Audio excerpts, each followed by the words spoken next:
Any software engineers here who have used Confluent products? Do let me know.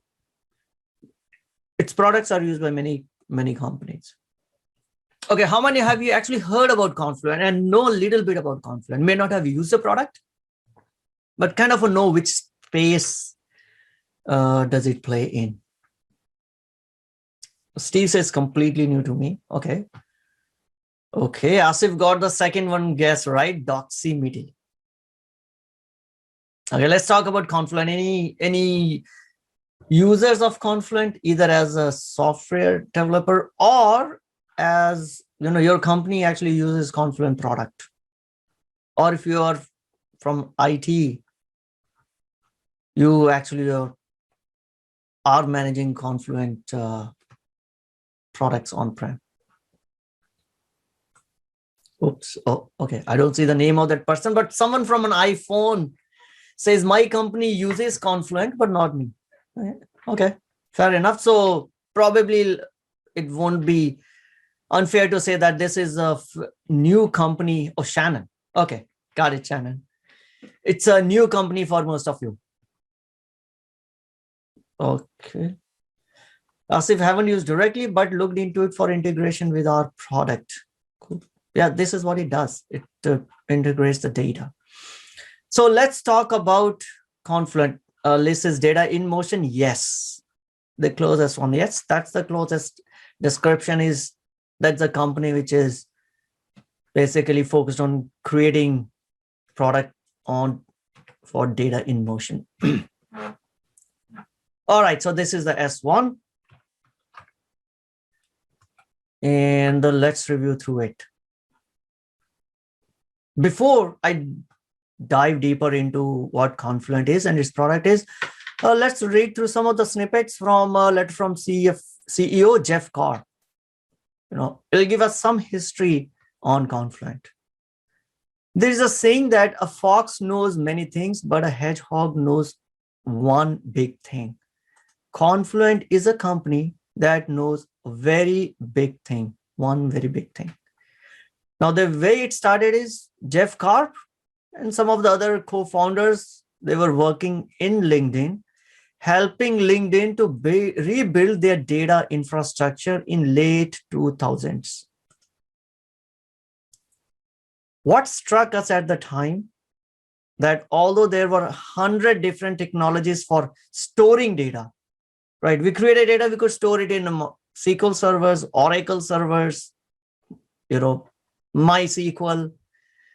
Our most acute need was not a problem of data storage. What we needed to do was to unite all the different applications and different data stores that made up a global social network into one coherent system.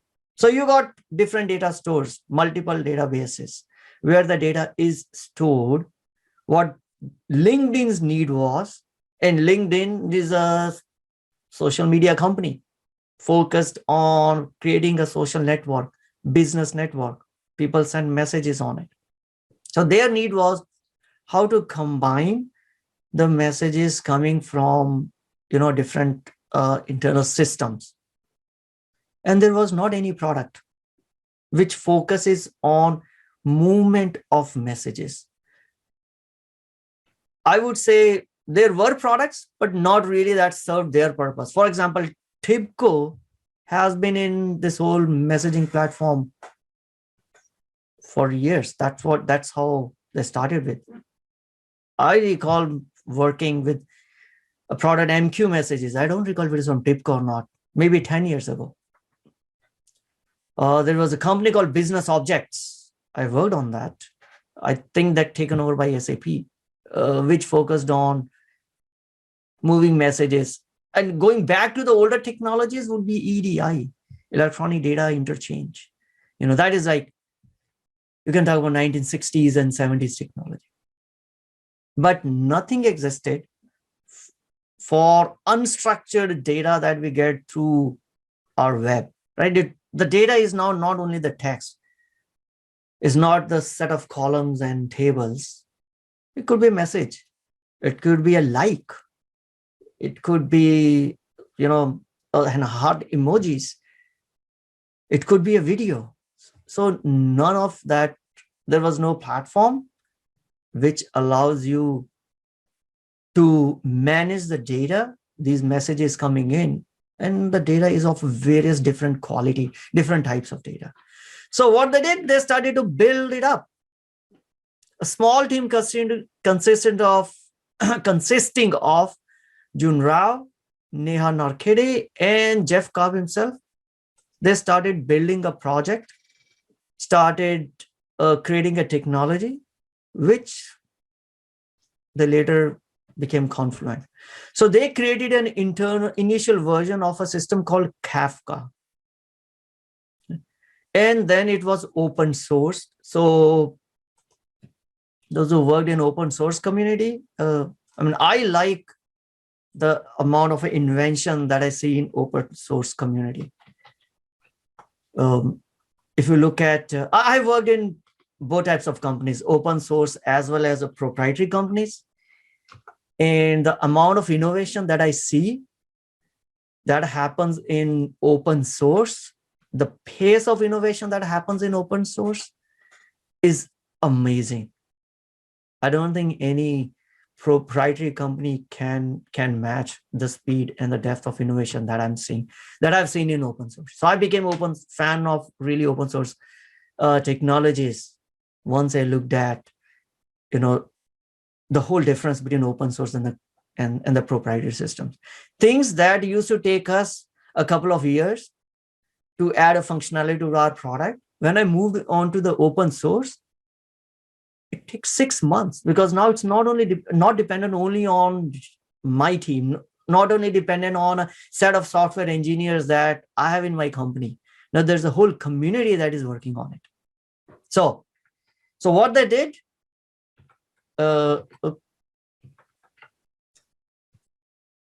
after creating an initial version of Kafka, they open sourced it under Apache license.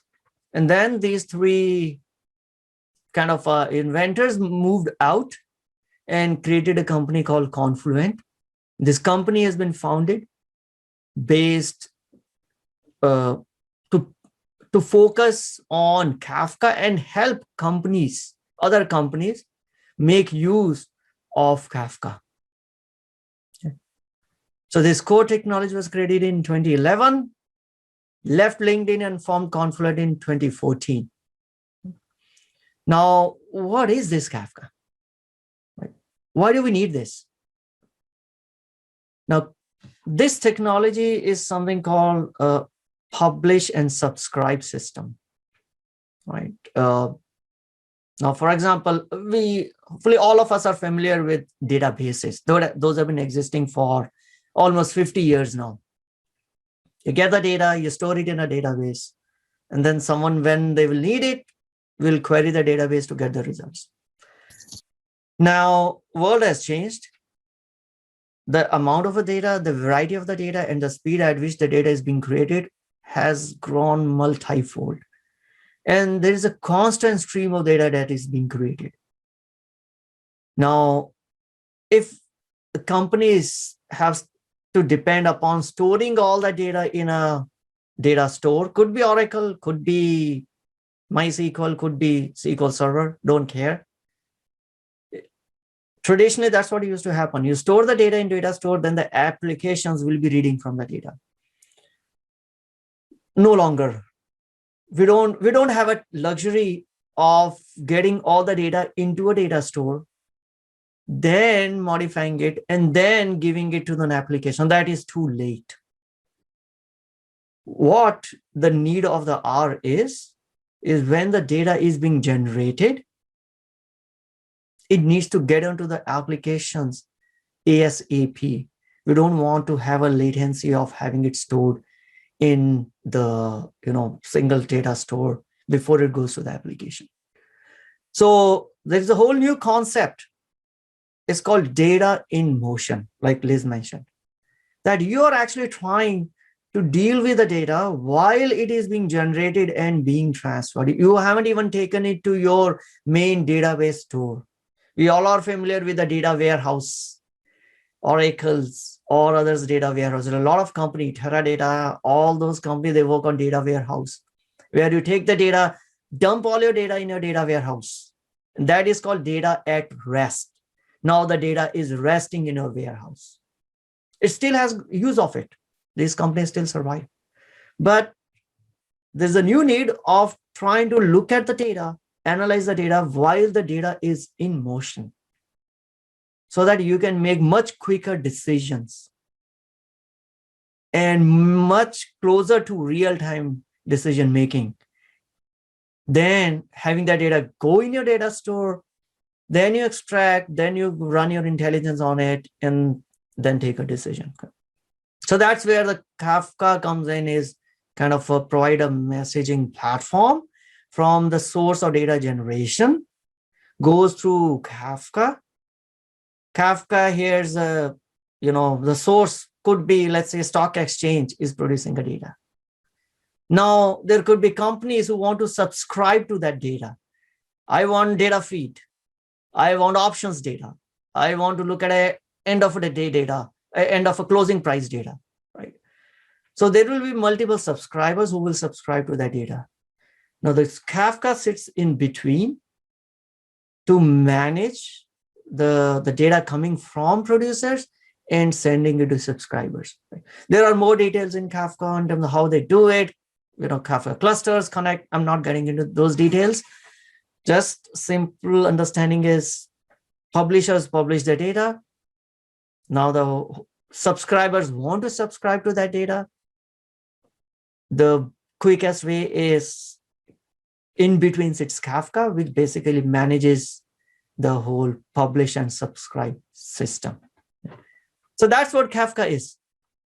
So mission statement for Confluent is, yes, set data in motion. Pretty simple, hopefully easy to understand. Now, the problem that he's trying to solve is for companies to compete in business, the operations of business need to happen in real time, not only against just one line of business, not only based on the information that you derive out of your US data stores, but how about your European? There is a data generated from your European operations. So you need to look at the data across geos, across line of businesses, and connect them all together to make, and that too, to do it in a real time. Not that you dump everything into a data warehouse, data coming from all different geolocations, different line of businesses, and then take a decision. Those all need to happen in real time when the data is being actually generated. So that's the problem it's trying to solve. So traditional data infrastructure is not designed for data in motion. Rather, it is architected for data at rest. We got the data, dump everything in a Teradata or Informatica or Oracle or SQL analysis server. Pick whatever technology you may like. Or some new ones which are NoSQL databases, time series databases. But they all work on the data that you brought in at rest. But the need is to integrate it in real time. So the data infrastructure must support continuous flow of data from across the organization and build applications that react to that real-time availability of data. So that's a problem which Confluent is trying to help companies with. Pictographically, this is your data at rest. There are different data warehouses. You run your queries, application run the queries, or you do your batch processing. And I've been I would say, a kind of a victim of the slow daily batch processing. I can talk about from my experience. We had tons of data, and our customers, you need to get the data from us. We used to run batches in the night, run the whole batch processing, and 5 a.m. Pacific time was when we used to kind of send all the data all to the customers, because we didn't have Kafka by then. What Kafka is trying to do is to convert it into a real time. You don't have to wait until you put it into your big data store. It's a real time. data stream processing. So their vision is that every data generated in your modern enterprise, Kafka could become, or Confluent could become, a central nervous system of getting the data, sending it to whoever wants it. Total addressable market is really big because we are generating data at a huge, the pace of data generation is mind-boggling. So is a total addressable market. Overall, Gartner says that these four are the big areas of data infrastructure, total $149 billion. These all are on the roadmap of Confluent. Currently, their product is targeting the $50 billion of this total market opportunity. So I would consider that the TAM is $50 billion. That's what the company says. The total addressable $50 billion. This year, last 2020, they've done close to $250 million in revenue. So still huge growth, possibility of growth available for this business. Details of Kafka, I'll skip it, but let's understand what the products that Confluent provides. Of course, the core or the base underlying is Kafka, but Kafka is open source. You and I, we can go and download Kafka from here. That right there, it says download Kafka. This is the latest release notes, source download. I was not too big, but if I want to download, there we go. I can download from any of these places. I don't have to pay anything to anyone. This is open source. But Confluent also have some proprietary closed source, or again, this is more of a legal differentiation between the classification of different softwares. And many of these open source software companies started to change their licensing model after Amazon started to eat their lunch, right?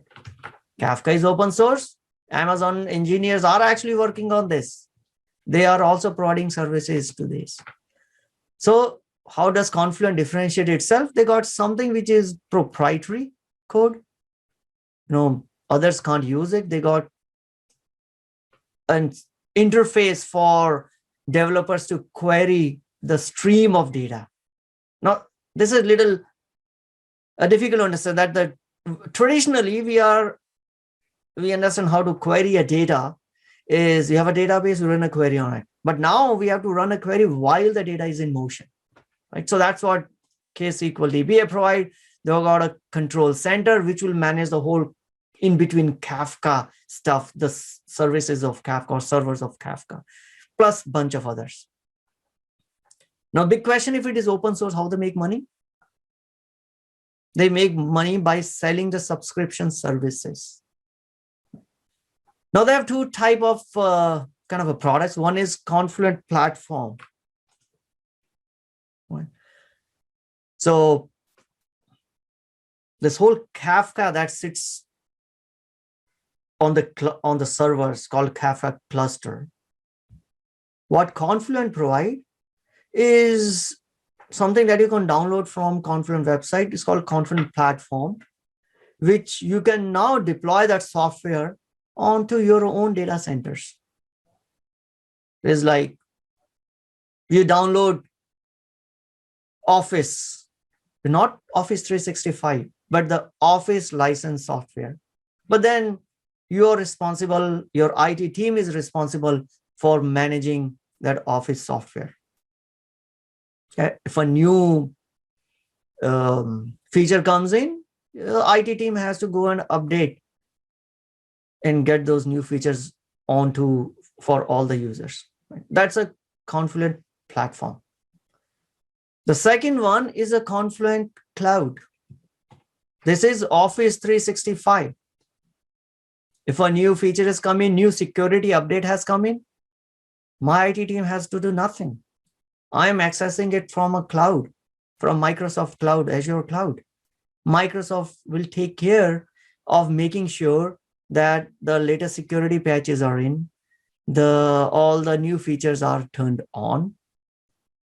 My IT team has to do nothing about it. So that is a fully managed cloud native SaaS offering available on Google Cloud, Amazon Cloud, as well as Azure.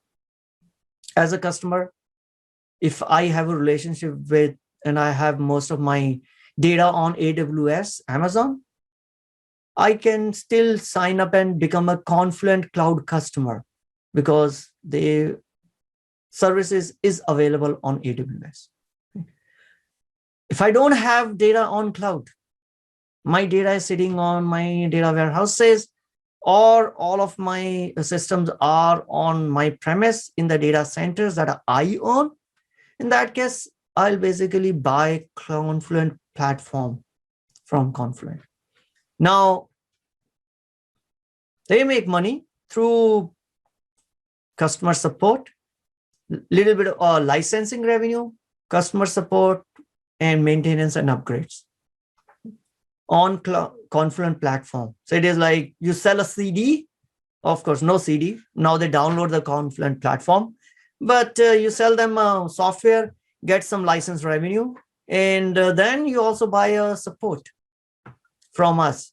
Because if you're running mission critical data, you're running your business on it. If something goes wrong, you want to make sure that you can get a support and get fixes. So these companies will buy these products, then they'll buy support seats. I want 5 support agents, or based on whatever. So, and generally these companies will have a tiered support structure. A substantial majority of subscriptions have 1-year terms, which is surprising to me. Many of these companies generally have 3 years. Now, other is Confluent Cloud. So you don't have to manage it. It's managed by Confluent. So it is either month-to-month basis, pay as you go. If I'm using it, I'll pay you on month-to-month basis. Or I could enter into a minimum commitment contract for 1 year, usage-based. So the pricing will be more favorable in here than it is here. It is like I'm getting into a lease for a year, or I want to do month-to-month. So customers will generally start with a free cloud trial. Then once they become comfortable with the Confluent platform, they'll say, oh, I'll convert to a paying customer, become pay as you go, or I could take a minimum customer contract. This is how the cloud journey will start. Any questions? Let me look at. Sounds it may be bought by bigger players in data management. Possible. We'll talk about who are the other players in this. Okay. Founded in September 24, announced Confluent Platform 1.0 in 2015, then started creating Confluent Cloud in 2017. That is actually earlier than some of the other companies.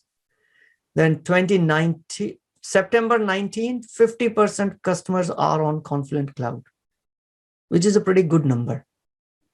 Moving all this 50% of our customers to Confluent Cloud. November, it's available on AWS, Google Cloud, Microsoft Azure. And then March 2021, they exceeded 2,500 customers.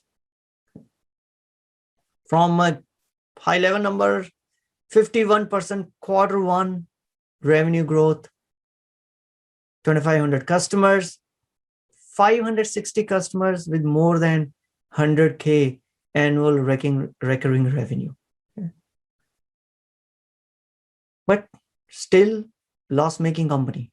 It's okay. If they're growing gangbusters, we can forgive those losses. Most of these SaaS companies, they don't make money until very late in their life cycle. So no different. Okay. Let's look at management. Experience of management is, I would say they are tech competent. No one could understand Kafka better than them because they invented Kafka. From CEO is well liked by the team as well. Glassdoor rating is also good. Also, management has got good skin in the game. If you look at J Krabs, he owned almost 12.6% of all the outstanding shares. Founders are still around. I like the companies in which the founders are still there. They had the initial vision. They are bought into that vision. And at least two of these founders, they are directors, Jay and Neha. So founders, they do have, and the management have big skin in the game. Now comes the real part. What financials? How do they look? So overall revenue around 240 million. I'll just round it off. Overall expenses 394 million. So it's a hugely loss-making company. They lose almost the same amount of money that they actually sell. Their expenses are almost double its revenue. So I would say this company is losing money hand over fist. It's okay if they're still trying to grow their business. This is a new technology. They have to invest and educate their customers about this technology. So huge loss. First point to note. Free cash flow negative 86 million by end of 2020. So it's losing tons of money and negative free cash flow. Okay. Balance sheet, if you look at a balance sheet, total current assets end of 2020, 427, cash equivalents 36. Okay, current assets 427. What's the current liabilities? 193. So if I look at available working capital, is close to $205 million. They have $205 million available working capital. Their expenses last year were almost 400. Where are they going to get the money from? I see. Maybe that's the reason why they want to go IPO. Because they need money. I mean, nothing wrong in that. I want my companies to go IPO because they want to go IPO, not that they have to go IPO. In this case, somehow I'm getting a feeling that they are deciding to go IPO because they have to. The financial shows it. And till now, they've accumulated deficit of almost $450 million. So Vijay says, who are the VCs? We will talk about that. Investing in VCs in investing Confluent. Yeah, I have a list of VCs. Again, I could directly jump on to conclusion and give you what my conclusion is. But then that's like, what do you call that? It's a saying, right? Don't give the fish, teach how to fish. My intent here is not to just give you the end result, but take you to the thought process so that you can create. You might have a different opinion than what I might have, but I want to take you through the thought process that I go through it, and then I come to a conclusion. So idea is, you could have those facts, you might come to a different conclusion. Okay. Sales and marketing 3x in 3 years. Is that normal for a SaaS company? This company hasn't been very effective in their S&M operations specifically. So their, the efficiency of their sales and marketing hasn't been impressive at all. Okay. All right. Let's look at the competition as well. So we talked about the technology, great inventors. They invented the technology. How about competition? So There comes the biggest concern. Their competition number one is internal IT team who can do it themselves by using open source software. Same was the case with another few other open source software companies that we are aware of. In similar space, in data space, was Hortonworks, was open source. Struggle with it because customers will go and download and manage them themselves. If your IT team is a little smarter, they can do it themselves. They don't need to have your UI. The whole idea Confluent does is give you like command center to control it easy, give you UI to manage all those Kafka servers. Actually, it's called clusters in easy way. But if I got a bunch of software engineers who can build it, why do I need to go to Confluent? The biggest competitors in the cloud are Amazon, Google, and Microsoft. These companies are developing and releasing fully managed data ingestion, data streaming products like Azure Event Hubs, which competes with Confluent Cloud. Amazon has got Amazon Kinesis and Amazon DynamoDB Streams. And Google has got Cloud PubSub and Cloud Dataflow. I think now these are really big competitors with deep pockets. What happened to Hortonworks and Cloudera? These cloud players kind of ate their lunch, and that's why Hortonworks and Cloudera merged.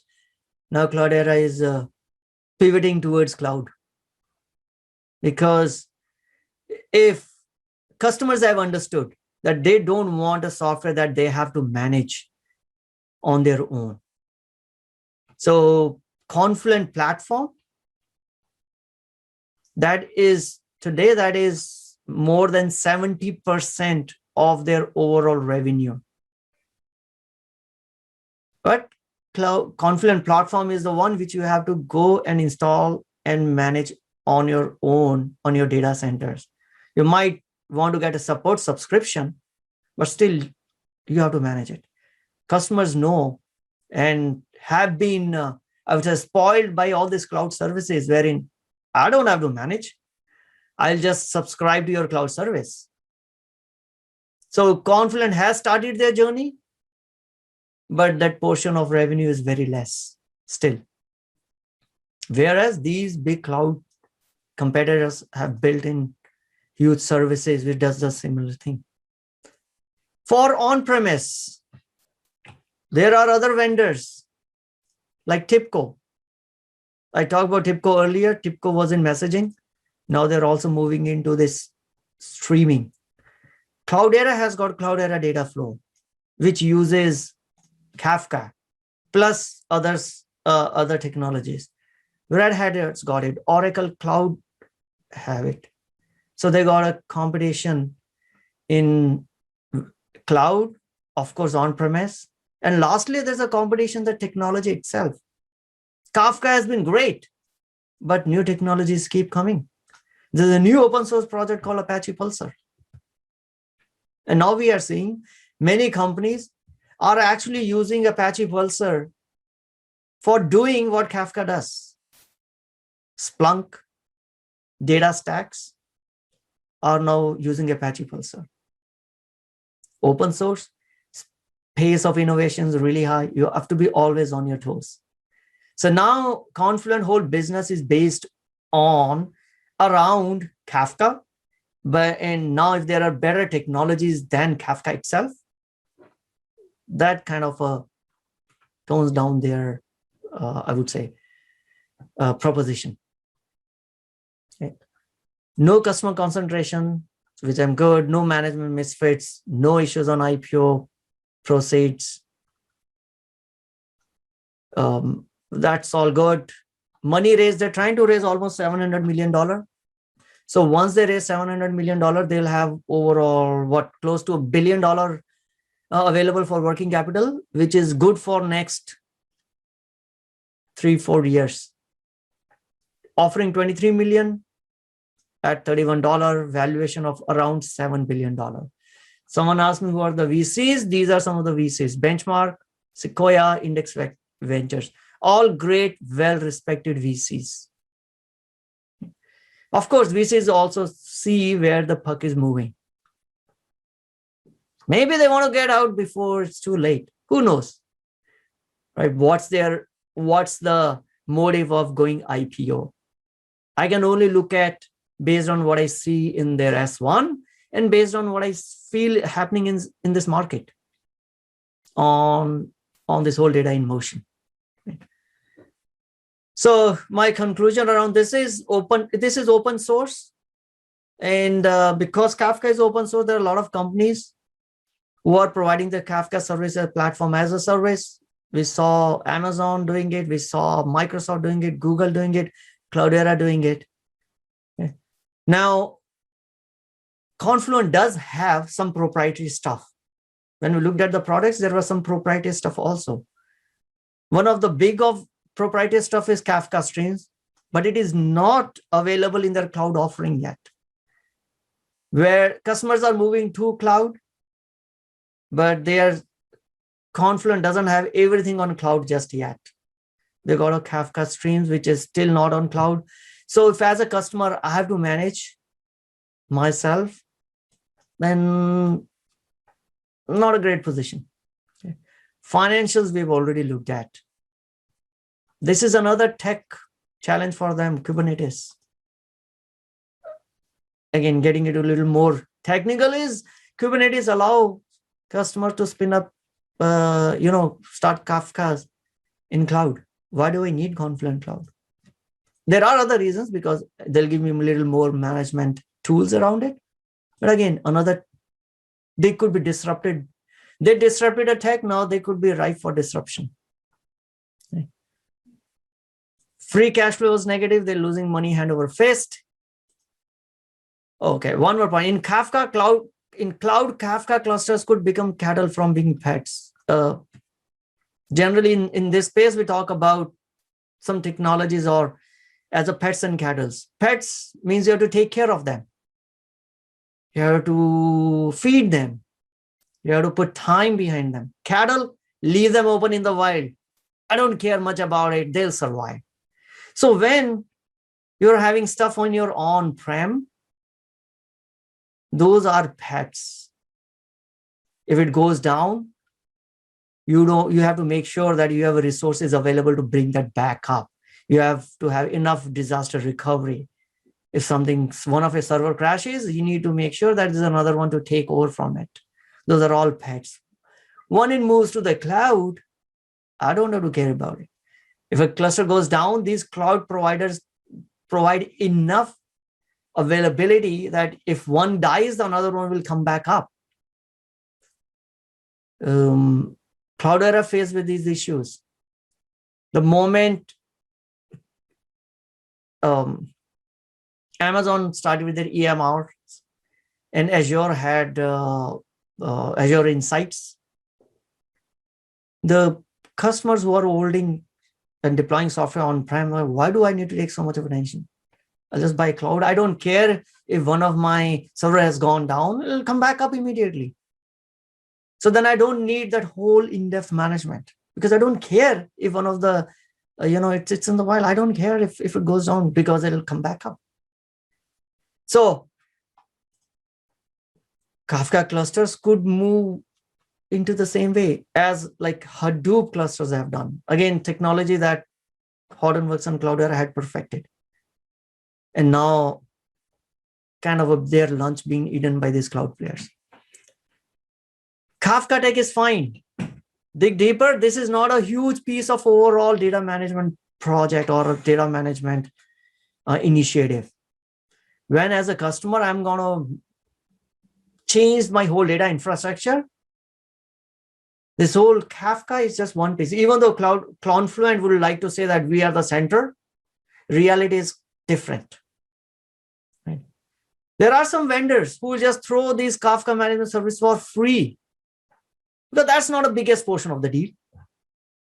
I want this deal, I'll give you Kafka. Because take data analytics from me, take data store from me, take data ingestion services from me. Oh, you want this messaging Kafka? I'll give you that for free. This is not the biggest deciding factor when any company wants to revamp the data infrastructure. So the revenue for Confluent is limited. And as far as we look at valuation, it is seeking premium at IPO, but it is growing at a higher rate. So some of that growth or some of the premium is justified. But I think looking at all these factors, that they're losing money hand over fist, they have a limited working capital, they need money. If they continue to run operations for next few years, huge competition coming from cloud. The fact that 50% of their customers are on cloud and still the cloud business, revenue from cloud business is very small. Now I'm concerned on how quickly can you grow that cloud business? And that's where the puck is moving to. So great tech, huge competition, not the biggest portion of the pie when it comes to decision making, losing money hand over fist. I'll watch from the sidelines. So that's my end and analysis of Confluent. Does that make sense? Does this the methodology make sense in terms of how we go through it and trying to understand, dig deeper, looking at the numbers on whether we should invest our money or not? I mean, they got great VCs. But again, when it comes to VCs, they would have made their money. Overall, they've raised $574 million. So even if they go list at 31, which it won't, it's a tech company, it's a data management company, it's a SaaS company. These three keywords are enough for initial IPO pop. These VCs will make tons of money anyway. But we have to think whether it's a good buy at whatever the pop happens. For me, I am not yet convinced that I should put my money behind it.